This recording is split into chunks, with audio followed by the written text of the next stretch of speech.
Hi, everyone. I want to welcome you to the National Parents Union for tonight's nightly restorative check-in. It is Friday, September 25th.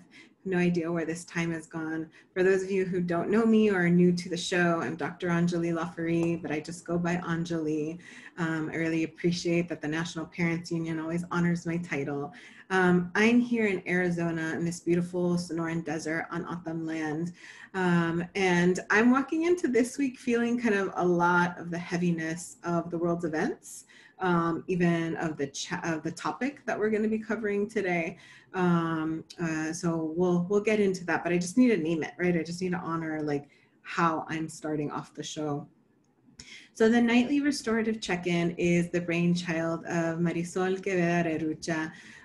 The way that I conceive of the nightly restorative check-in is that, you know, it's a show for caregivers, for parents, for educators. I think of Fridays as that wind down time where you get to kind of have somebody actually check in on you, really ask you how you're doing, and you get that deep listening. So it's that time to relax, right, and connect with whoever our people are. Marisol originally brought me onto the show back in March, and she brought me on because I'm a psychologist, a hypnotherapist, and a professor. And on that show, or one of the shows, I introduced a breath pattern titled 478. So I want to maintain the integrity of the way that Marisol runs her show on Monday and Wednesdays, and start off with that breathing pattern. And then we'll continue on into kind of more introductions, both of myself and of our up and coming guest. All right, so the way that this breath pattern works is you're inhaling for 4 seconds, holding your breath for 7 seconds, and then exhaling for 8 seconds. And on that exhalation, you really want to try to extend your breath. So it's this mix of like exhaling out, but also holding back your breath enough so that you can hold it for an 8 count.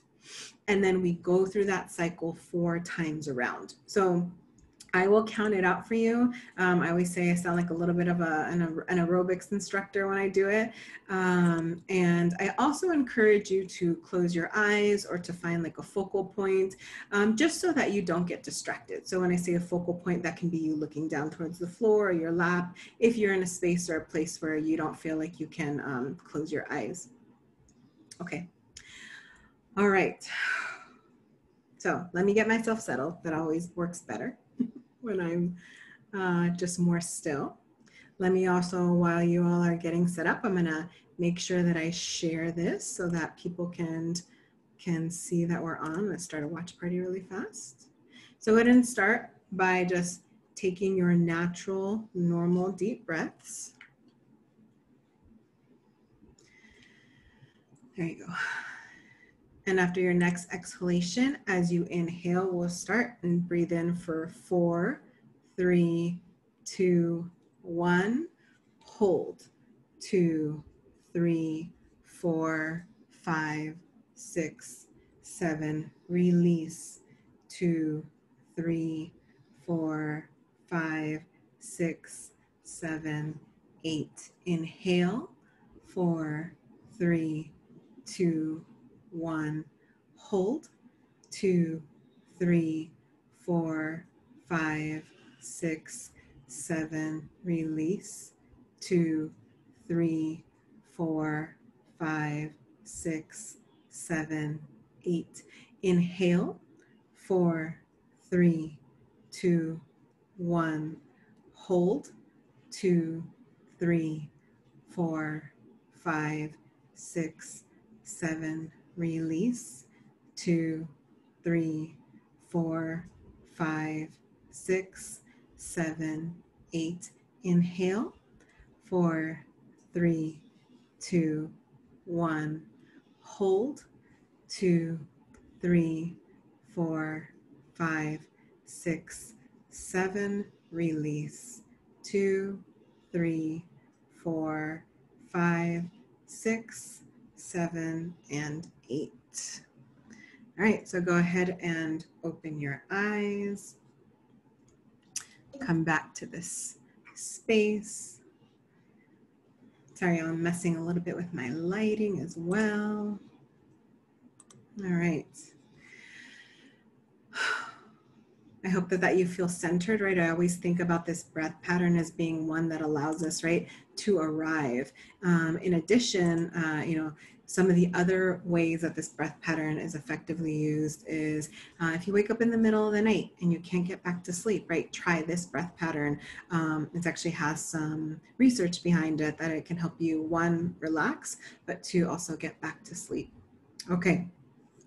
There's a lot that we want to cover today. So I want to more properly or more fully introduce myself, right? So far, I've only talked about myself professionally, but who I am culturally and within my community is really important to me. So I'm originally from Southern California, right? Although I'm here in Arizona. And on my father's side, we come from Afro-Caribbean, Afro-Cuban descent. We are Taino and Arawak. And I actually really want to name my grandmother, Pura del Fos, on that side. On my mom's side, we're from Guatemala, from Maya territory, and I want to name my grandmother on that side, Marta Contasa Garcia. That's really important to me because today we're going to be talking about really specifically women who have immigrated to this country in some form or fashion. So I need to name the women who make up the reason why, created the reason why I'm here in this land and space. Some of you have met or seen, some of you have met them too, but some of you have seen my brother and sister. They were on my initial shows. I'm also a mom to a beautiful 20-year-old daughter. I want to say hi to her. And another identity that's really important for me as well is that I'm a widow. Within the community, I'm a member of the Sibapatli Collective, and actually my guest is a member of the collective as well, and so you will get to know a little bit more about us. We focus on Indigenous mothering, Indigenous women's issues. We think about, or we talk about, kind of supporting women from womb to tomb. And the same thing, you've seen some other members of the collective here on the show. All right, before I get into introducing our guest, I just have some really quick announcements. I want to say happy birthday to Loana Morales. She was on the show a few weeks back. I want to extend my condolences to the Para family. Maria Carmen Paracano, she was the executive director of the collective and was on the show. And her brother passed away this week. And so I'm thinking about them and their family. Also want to continue to extend our condolences to Carrie Rodriguez.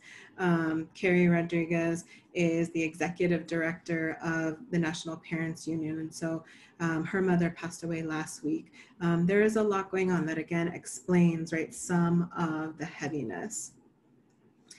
Okay, I also want to quickly let you all know that there is a campaign. If you want to go to the National Parents Union, there's a campaign titled Every Family Votes. If you need information about how to vote, about how to connect with those in your community and get information about your state, please visit there. And also while you're there, become a member of the National Parents Union. It's a really simple form, right? If our job is to represent parents and the education of children, we need to hear from you. All right, without further ado, I want to bring in our guest. Her name is Tracy Hughes Hamilton. I'm going to let her more fully introduce herself, right, in her traditional name. She is an Arizona-based licensed massage therapist. She's a womb worker and a full spectrum birth worker, and we'll give some definitions, right, to what that is. She's also a nutritional consultant, an herbalist, a planter, and a traditional foods harvester. She's a single mom of two, and I really am so fortunate to be able to call her my sister, and also to be able to call her a member of this beautiful space that we occupy as the Sibapatli Collective. So I want to welcome Tracy Hughes Hamilton to our show today. She kind of pops in here. There she is coming in. So Tracy's in, have you unmute yourself? I can't hear you. You're still muted. There you go. Hello. How are you? How are you, Tracy? I'm doing well. Really happy to be here. Looking forward to this conversation. You know, there's things I feel very passionate about, and anyone who's watching that knows me knows that I have a lot to say. Yeah, So actually, you know, usually I do want to check in with you and kind of see how you are, even more than what you're saying right now. But I want you to be able to introduce yourself, you know, so let's have you do that first.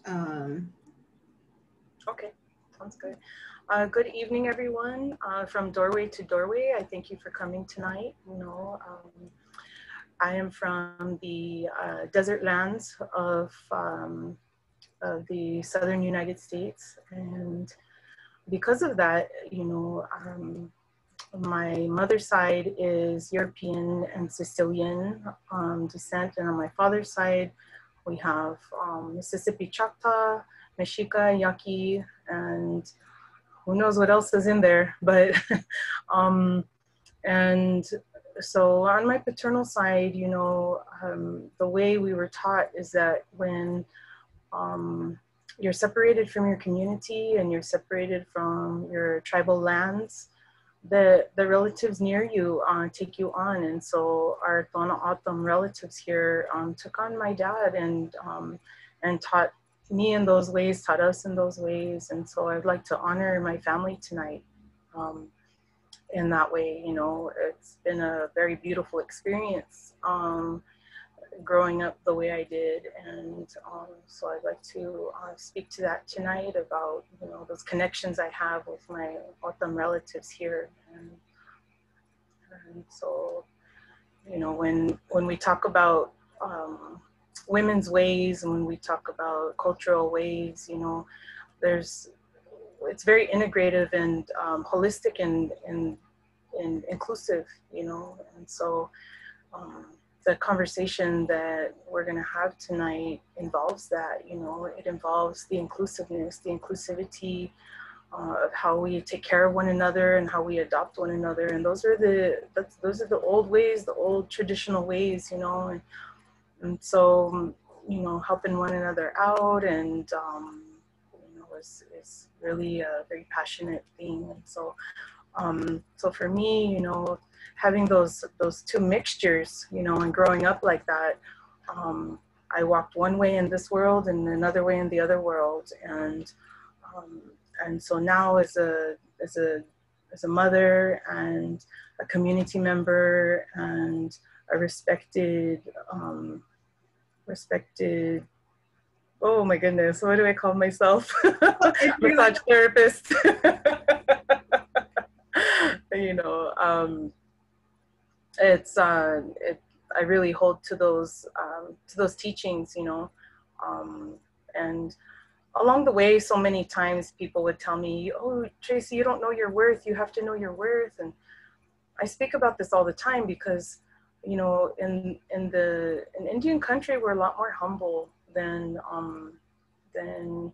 you know, people really understand, and you know, and it doesn't mean that we don't have respect for ourselves. It just means we walk differently, you know. And so, and I've been able to cultivate that into my my healing practices, how I help people, how I represent my community. So that's me. Thank you.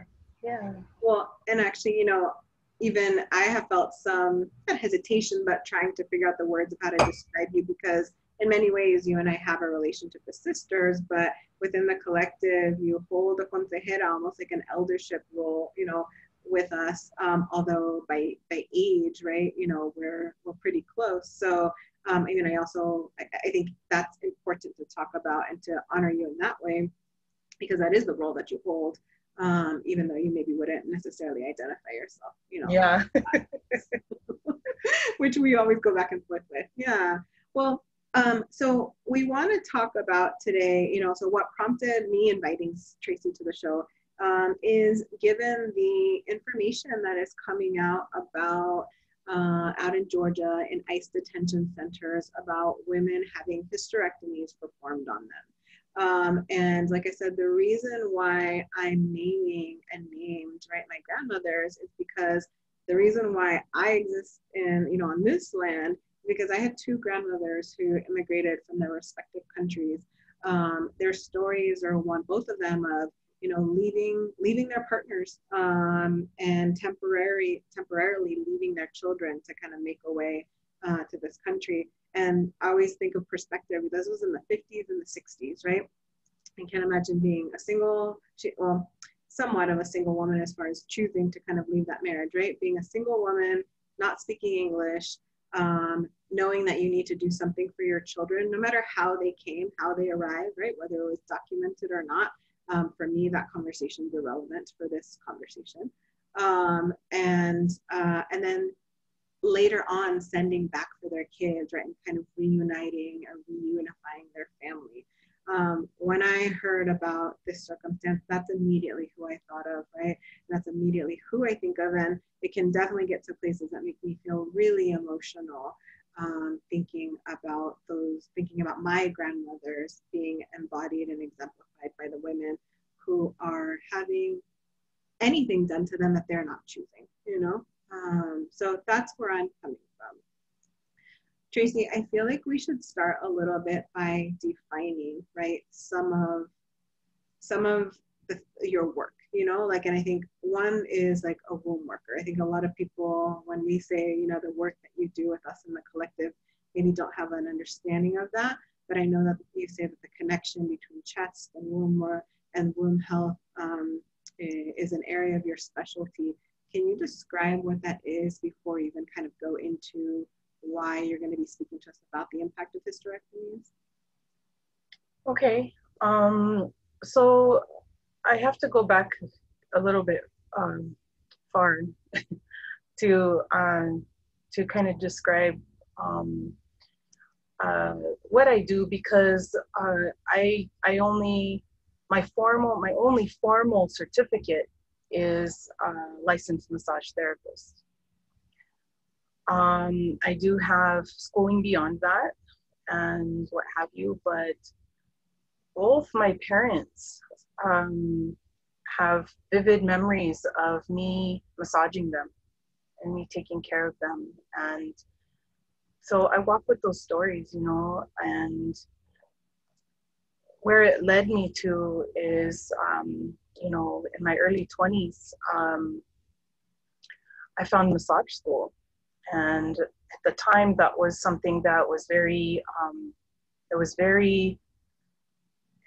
was looked down on, because it was looked at sexual misconduct. It was looked at, kind of like the floozy status, of, massage parlor. And I spent many years cultivating relationships with my family to help them understand that these massage ways were healing techniques, and come to find out that after years and years of these things, really understanding that in Indian country, we did have massage medicine people that would massage us, that would massage each other, that would massage the pregnant woman before and after birth, and this is all through Turtle Island and down into Central America, all the way down, the ancient migration paths that connect us. We had birthing knowledge, we had womb knowledge, we had healing knowledge, we had massage knowledge. And so as a child and as a young woman, feeling those things cultivate within my heart and my mind and connecting me to my land and my people, it led me down a path of trying to understand why I was living in so much pain with my cycle. And, when I was in massage school, I did everything I could to learn about pregnancy, about womb care, Western medicine, Eastern medicine. The program was 1,000 hours, and I graduated with 1,400 hours. I put in extra work. I worked extra. I had 3 jobs. I was determined. I knew I was on the right path. And where that has led me is down this beautiful, just powerful journey of helping women heal in ways I can't even grasp I can't even imagine at times.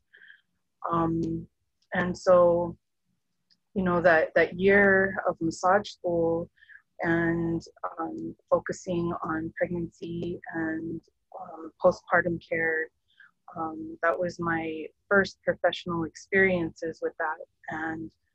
And I hit the ground running, you know, I hit the ground running. I was very determined to be involved and to help out in any way I could, and, you know, and gather knowledge. And I knew in massage school that I will be working on women until the day I go. That is my calling. That is who I am. It's not a career. I understand that it is my life commitment to women and to my people. And I'm willing to accept that responsibility, because we've been living in a modern system that has completely dismantled our understandings of our body, and dismantled the way we see ourselves, the way we understand how our body works. The medical system has pushed out the traditional healers, the medicine people, the traditional midwives. And so moving forward with the teachings that I've gathered through workshops and through family healers and traditional healers who've taken their time out with me, you know, they see me right away and they want to show me something. Say, okay, go do it. Go add this to what you already do. And I'm like, oh, okay. Yeah. No, but they want you to incorporate it. Yeah. So I just learned this. They told me to do it. No. Yeah. And I'm going to work on your womb like this, right? And I'm gonna work on your womb. Oh my goodness. And so, so the path that I'm on, that I continue to be on, is that my dedication is to continue to keep learning as much as I can. If that means going back to more formal education, I can do that too, you know, in time. My children are still small, and that's okay. You know, right now I can spend my time with them, and that's my commitment to my children, is offering my time to them and living a humble life, you know, living a simple life. So the oral traditions and the anecdotal evidence of what we live by as Native people doesn't fit into the medical system. And it's not just about colonization. It's about it's very insidious. It's about control, and it's about mastering the people and keeping people In check. The only word I can continue to go back to is control. Yeah. So did you want to say something? I was going to say in check, you know, just like in check is what I thought, you know, like you said. Yeah, in check, keep everybody in check. Mm-hmm. But unfortunately, that's not really easy in a country where they claim to shelter the weary, you know, to bring your tired masses, you know, the foundations of those things. They, you know, those rhetorics that they were putting out in the beginning, you know, it had so much to do with taking over Indian country, taking over Indian land. And it wasn't about mingling, you know, it was not about mingling. It was about taking over and reducing those knowledges that keep us empowered. So going back a little further to something that I really talk about a lot is violence against women as a whole.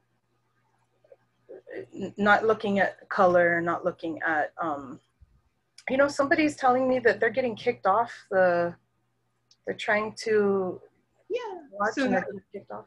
Well, and so I think I don't know if the link for the Zoom was shared, so nobody should be coming into the Zoom, right? So if people want to watch it, they should be watching it via Facebook. Oh, I shared it with her. That's why. Yeah, it's okay. Yeah. So we're not going to let anyone in here though. So. Oh, okay. Okay. Yeah. So how can I share it with her then? I've shared it on your page, and it's also shared on my page, and so it's on the National Parents Union as well. Oh, okay. So I would just recommend that. Actually, this is a good pause, right?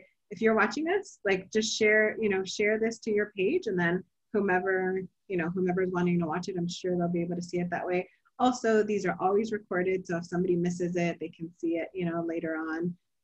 So it'll always be, okay. And I've already shared it to your page, Tracy. Okay.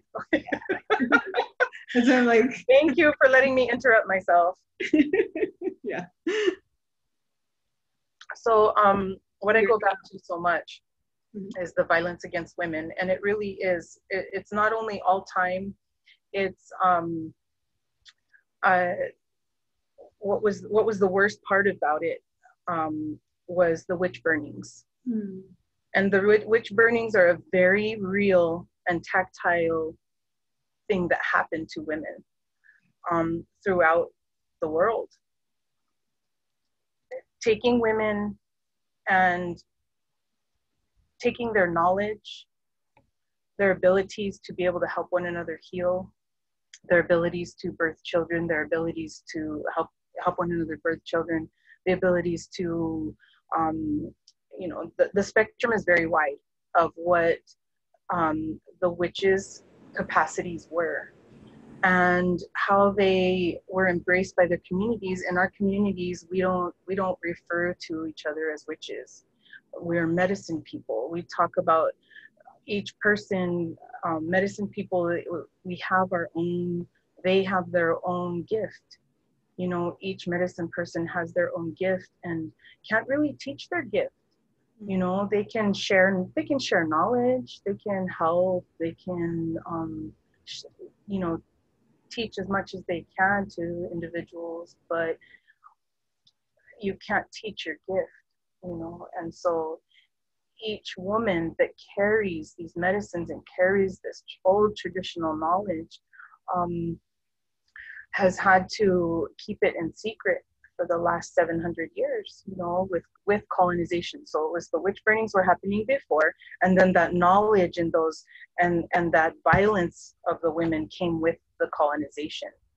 And so you can imagine this is the foundation of our medical system.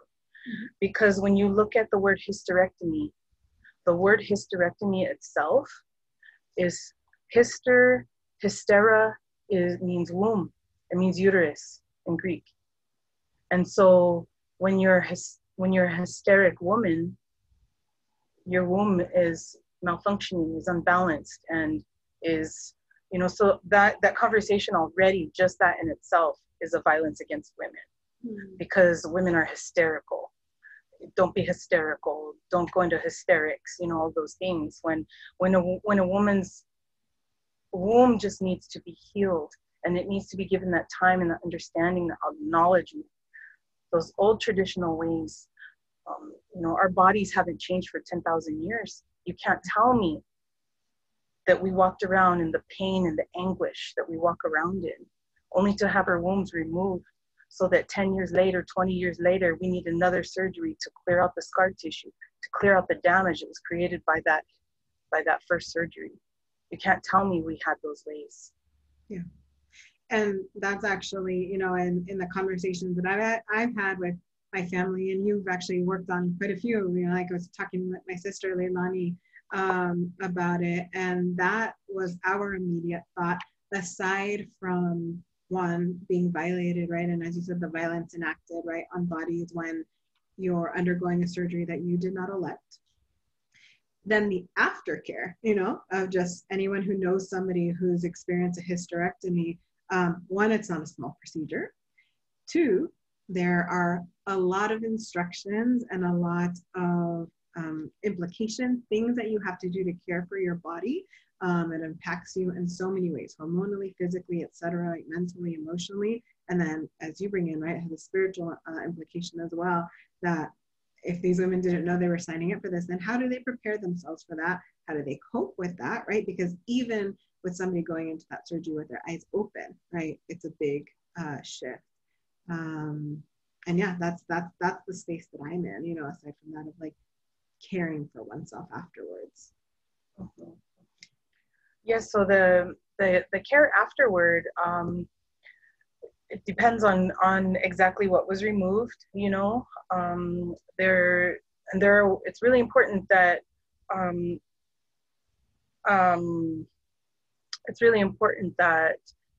you know exactly what was removed. So many times when women come to me and they need help with post-hysterectomy surgery, I ask them to get their records. And many times they're very surprised about what was removed. Part of their bladder, part of their colon, you know, and I'll tell you what, is that it's typically brown-bodied women that don't have all of the knowledge explained to them. And I'll ask them, they didn't tell you that your colon was removed? No, I don't remember that. I say, are you sure? Because maybe you're still, you know, maybe you were just still recovering, and they swear up and down, you know, and this is woman after woman, woman of color, over and over again that I've seen. And so, so really understanding about what was removed and how you can move forward with that. So when your womb is removed, scar tissue begins to build, okay? And the reason why scar tissue begins to build is because it's the body's looking for the womb still, you know. It's innate nature is to protect the womb. And so the scar tissues start to build in the body anywhere you have surgeries, anything invasive, even if you have a real heavy fall, you know, we call those adhesions. When those adhesions start to form, they act like scar tissue. But scar tissue is a scar, so it's an open wound that those tissues settle in there and they begin to bind, and they collect, and the body's innate nature is to keep everything strong. Okay, and so those scar tissues are fibrous, and they're very strong, and they do not have a strong blood supply. They have fluid supply, lymph fluids, and depending on their location, maybe there was lymph nodes removed too as well. And so, you know, it can be a tricky situation, but one thing that's very, very important on understanding that is that even if your womb is removed, that you acknowledge your womb space as if your womb is still there. And these are traditional teachings. This is oral tradition, because when we acknowledge that space, okay, in the medical system they call it phantom pain. Okay, so that's the medical term for it. So our body is still trying to take care of that. And so understanding how to take care of that space can be as simple as laying your hands over your womb space every day, taking time out for yourself every day to put warm hands. And if your hands aren't warm, that's an indication that your scar tissue is affecting your circulation. Okay, I could explain that more if you want. Yeah, and I want to support, you know, that those are instructions you've given me, those are instructions that you've given people I know, and how easy it is, right, to do this and to really kind of build a connection with your womb, right, or your womb space, because of just connecting back to yourself, right? It's something that wasn't brought up with this idea or this concept, right? But now that I've done it, I want to reiterate, one, how easy it is, and then two, how you begin to build a relationship. After you kind of go ahead and explain wherever you want to go with the physical stuff, I also want to honor what you said about the history, and I want to add a little bit to that of like the history of this country and violence against women. But go ahead if you want to talk about how to. So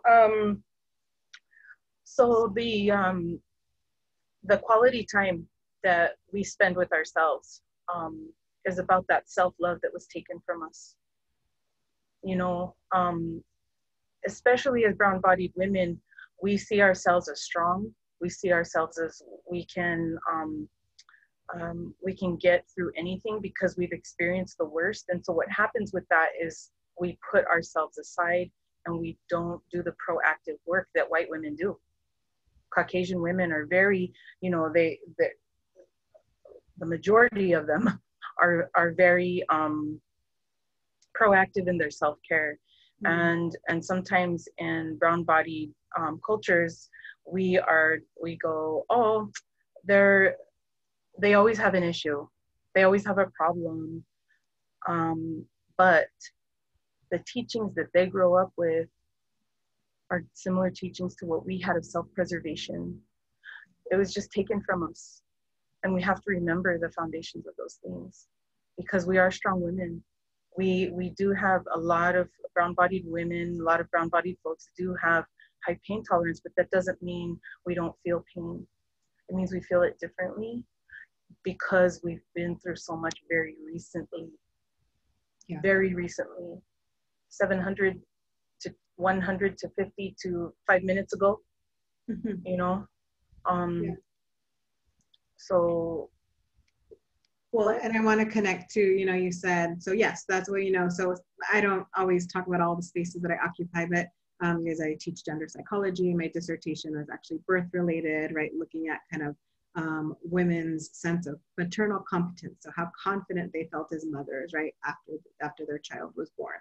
So in that space, what we know is that, as you said, women tend to be, they tend to request services more frequently, especially compared to men. And if we think about hysteria, right? And when you talk about that, like hysterical, that connection of emotionality or excessive emotion connected to women, and then the opposite, lack of emotion or stoicness or an avoidance of emotion connected to men. Those aren't true. That's a social construct. That's what we make up. That's what we say, right?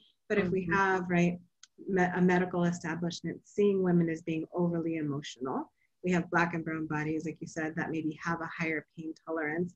And the origins of our medical system is that we have to learn. We have to learn, doctors, right, physicians, practitioners have to learn how to work on people. There's a history, especially within obstetrics, of lying in hospitals, right? The way that we even got gynecological care and obstetrics care here in the US and to the place of men being able to provide that care is because they experimented on Black and brown bodies.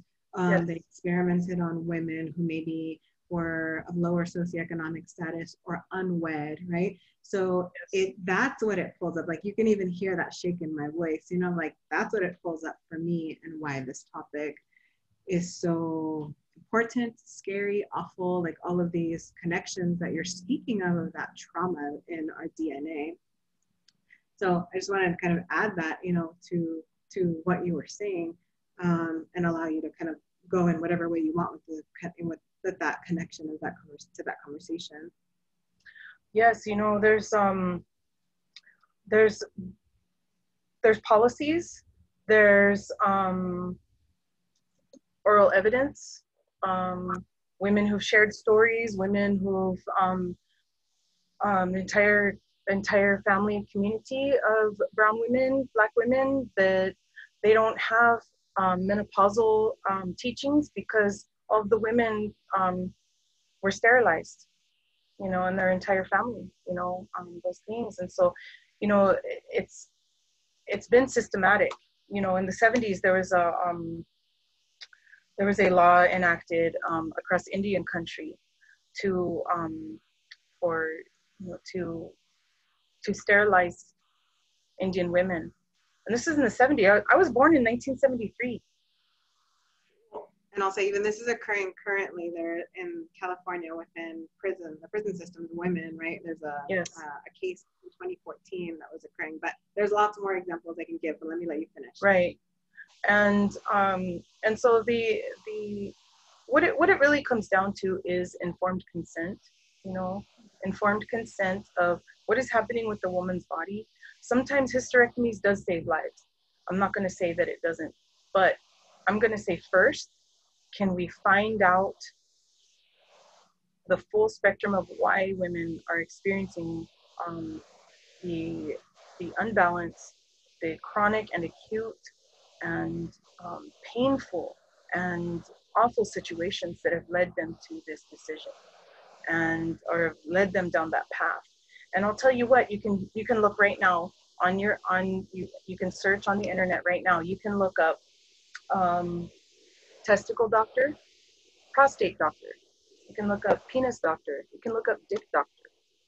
I'm sorry, but this is very true. You will not find anything that pops up about removal of the testicles, which is a very easy procedure, which the men can be given hormones so that they can have a productive life. The conversations are very easy for women, for doctors to say, you don't want to have children anymore, do you? You'll be fine. This pain you're having, let's take care of it. Let's remove the problem. Okay. When you look up womb doctor, uterine doctor, these are just lay terms that I typed in. The first thing you'll see is hysterectomy. Yes. The first thing you'll see. When you type in remove, just type into your search bar remove and see what happens. So right now, which is because of the language about our reproductive systems and our organs, you know, is very one-sided, completely one-sided. And the argument goes back and forth to, oh, well, the woman carries the child. Oh, well, the woman, it's easier if we take the woman's parts out and twist up her tube so that she doesn't have babies, which, by the way, also builds scar tissue, okay? Painful scar tissue that will lead to hysterectomy or can lead to hysterectomy. Don't want to make blatant claims like that and get myself in trouble, but these are things I've seen. These are things I've seen. It's nothing, when I speak, I try to be very careful about what I'm speaking about. These are things I've seen. I've been doing this now 24 years. Yeah. Not 5 years, not 2 years. I've been doing this 25 years now. A generation. And these are the things that I've seen, you know. So when we talk about the womb and where the baby grows, you know, this is the most sacred garden. You know, this is the most sacred home place. Okay. Why wouldn't we want to take care of that home place for life and have the woman take that womb with her when she goes in the end of her life? Because when our womb is in balance, we go back to the hysteria. When our womb is in balance, we're good. Mm-hmm. We're not supposed to be living in pain. Mm-hmm. We had knowledge to take care of ourselves. We had knowledge so that we could carry water and children and you know, heavy loads. Nowadays, we can't carry heavy loads without damaging ourselves because the information is gone. And so all the teachers that are out there that are sharing knowledge about womb health and womb vitality and womb balance, you know, let's do this. Let's keep it going, you know, keep these conversations going, you know, especially for Black and brown bodied people, that we can support that vitality and that balance, you know. Because when your womb is in balance, your body's in balance, so is your mind, you know. Your mind, your womb, your core, everything is really, truly connected. I've seen some of the work I do change people's lives, and it surprised me. And I'm one of those people, you know, like, can you hear me? Yeah, I'm one of those people that, you know, I don't, without, you know, sharing too much, right? I've generally been somebody that for my lifetime has had a very irregular cycle and moon. And, you know, Western medicine will have me take birth control. And for quite some time, that was a good solution, right? Because that's not, you know, I wasn't desiring to kind of bring forth life. But it wasn't until I think you started working on me when I was about 39, you know? And it's not until I was 39 years old that I had a regular cycle, a regular moon, you know? And it wasn't even like, I would say that the work that you did with me was really easy in the sense of like, it didn't require a lot of intense things, right? It was massage, it was food. Yeah. It was attending to my emotional and mental and spiritual health, right? Because I know that there's other people that you have to do a lot more intense work with. So it was that easy, you know, that like, everyone want to diagnose me with something, instead of just having more knowledge to understand who I am and my issues more holistically, And as you said, I want to add one more thing too. You were talking about us continuing to do this work, and not forgetting, I think it's so easy to discard this conversation of oh, that's just a woman's problem. That's just stuff that women go through. No, if we just discard it as women's problems, we're discarding the violence, we're discarding the history, we're discarding that a lack of a womb doesn't allow you to kind of continue on your lineage, right? Anymore. And why maybe we won't do that more so with Black and brown bodies and have done it right across time, and enacted that violence against women, right? It's that's what is most important here. Again, regardless of your politics, right? I don't think we think that anyone should have their body violated in any way, and that's what it is. It's a violation. Yeah, it's absolute violation. One thing I wanted to mention quickly too is that, I don't know if that's quickly, actually, take that word back. But what we have to understand about what's happening in the detention centers is it's a systemic oppression, okay? And so where these people are coming from, they're crossing borders. They're traveling in the most inhumane capacities. They're each individual story, I guarantee you, the average American could not suffer it. It'd just be too emotionally hard, too emotionally damaging, you would lose your mind, the things that some of these people have had to suffer by coming here. And the clear message that they're getting is that they're not welcome here. So forget what we said about the tired masses back in the day, But what the interesting part about this is that we're talking about human beings. Dr. Amin is a human being. He's been medicalized. He's been taught by a medical system that is innately disrespectful to the female body. With respect to his 30-year career of helping women, I'm sure he's helped women. I'm sure he's helped families. I know it because I did some research and I found a page that is vehemently speaking up for him and advocating for him.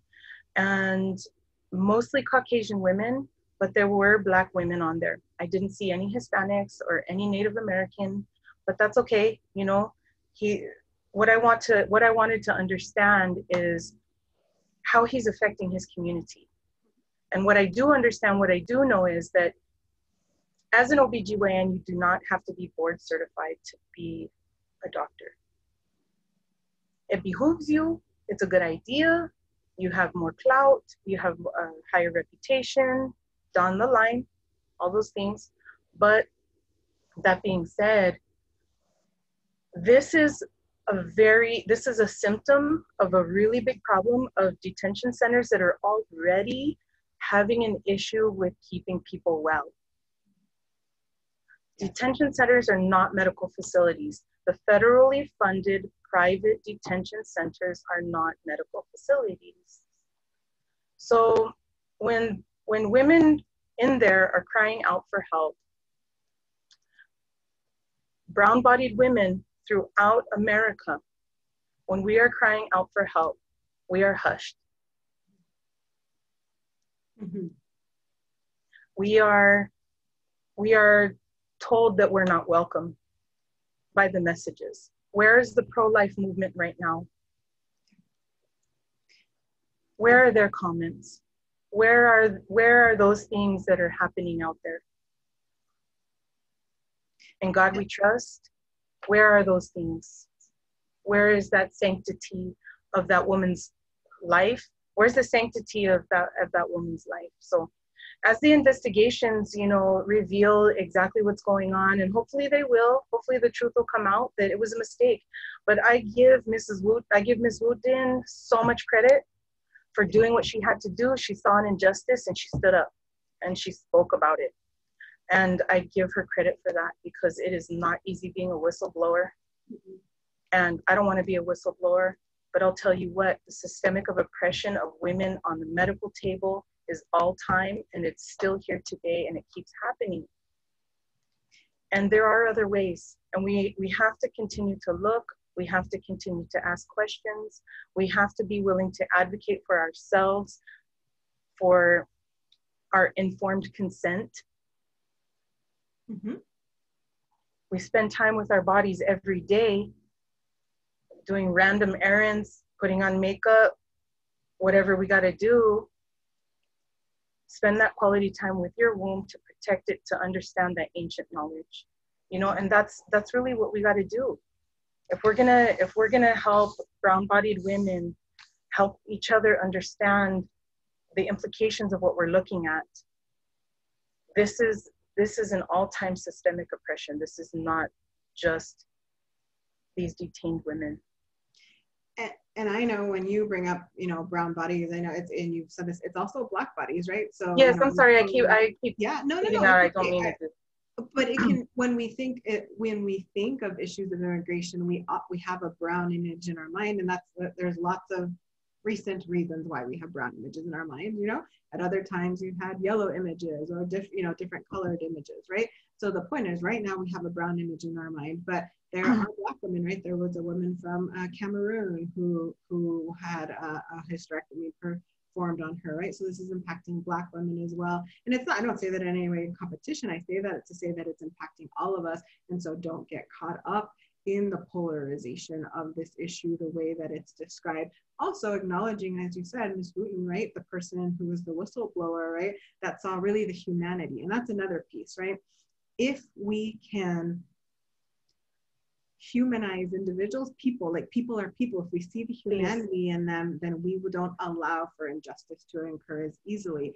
But the process of dehumanizing someone based on the context that they're in, right, is a part of what continues to allow this to happen, right? I would be so remiss if I didn't bring in, right, Breonna Taylor, which that's not as specific to hysterectomy, but again, another Black body, another Black woman where her humanity is not being acknowledged. That is essentially like the basis of how you can excuse, how people can engage in systemic oppression. There's a lot more, you know, but we don't see the humanity of it. And it's easier to dehumanize a body if it looks different from us, or if we're told that they are different from us. We're running up on time, so we have a few minutes. I mean, I want to let you kind of go ahead and, of course, respond to that, and also pull in whatever last important things you would like to share. Just real quick, I just really wanted to just touch on too that sterilization of women isn't just about fertility. Okay, and so that's what I was trying to get to a little bit earlier, is that, you know, once that womb is taken, there are lifelong effects, you know. Depending on how much was taken, it will throw you into immediate menopause or sooner menopause and all those things. There's so many variations. And so being able to take care of our pelvis, our pelvic organs, you know, go see, there are physical therapists that specialize in post-surgical care. There are massage therapists who specialize in womb care and post-surgical care. And unfortunately, the massage therapy portion is out of pocket, you know, and so I think that, you know, for me, this is a call out to other massage therapists. Please, can we please do sliding scale?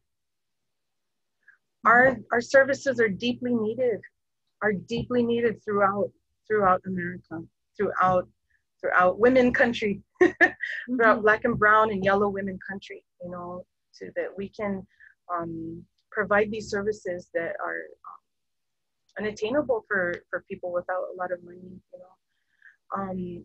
I'm not sure if you can see my necklace, but I really wanted to, it's a hummingbird. Probably want to hold it up a little bit. Oh, there you go. Yeah. So, you know, and down this way, you know, we have strong hummingbird teachings, you know, and so what we know about the hummingbird and as a what science knows about hummingbirds. I don't know how to say that.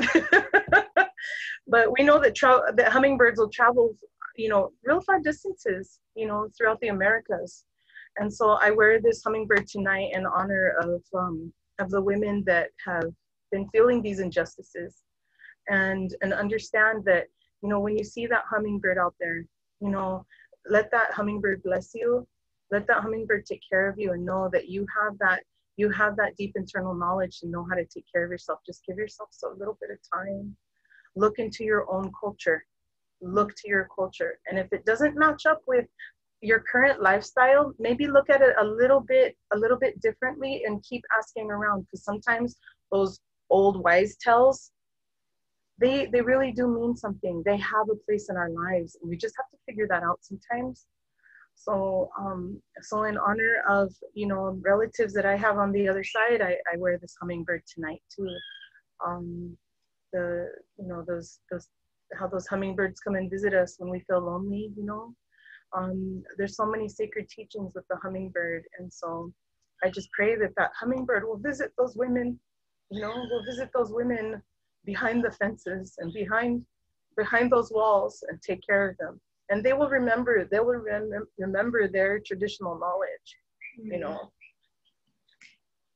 Thank you, Tracy. And I actually, you know, and I hear actually your bird behind you as well, you know, kind of like, and I want to honor that, you know, it's your guys' pet, but it's communication, right? It's voice, right? And joining in like this conversation, right? Because you're talking about the hummingbird and reminding us of that blessing.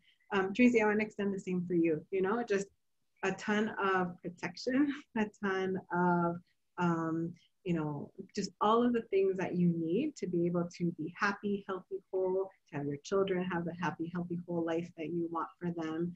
And just thank you so much for your work, for the things that we see, that others see, and that you get acknowledged for, but mostly for the things that we don't see, because I know you give so much time and attention and care and concern to a multitude of people. So I just want wonderful things for you. And I always want you as well to be taken care of. So with that, I hope the same, right, for all of you. I hope that this good medicine, right, kind of brings you and walks you into the weekend, and that you'll listen, right, to Tracy in the sense of taking care of yourself, right, connecting back to your traditions, connecting back to your culture, cultivating relationships that help you do that and that honor your body, male or female, right? This is a conversation thinking about bodies that have wombs, right? But this conversation extends to so many other groups. So please take care of yourself, everyone. Have a beautiful, lovely weekend. Tracy, thank you so much for being with us, and we will see you next week. Thank you. Hey, you're out.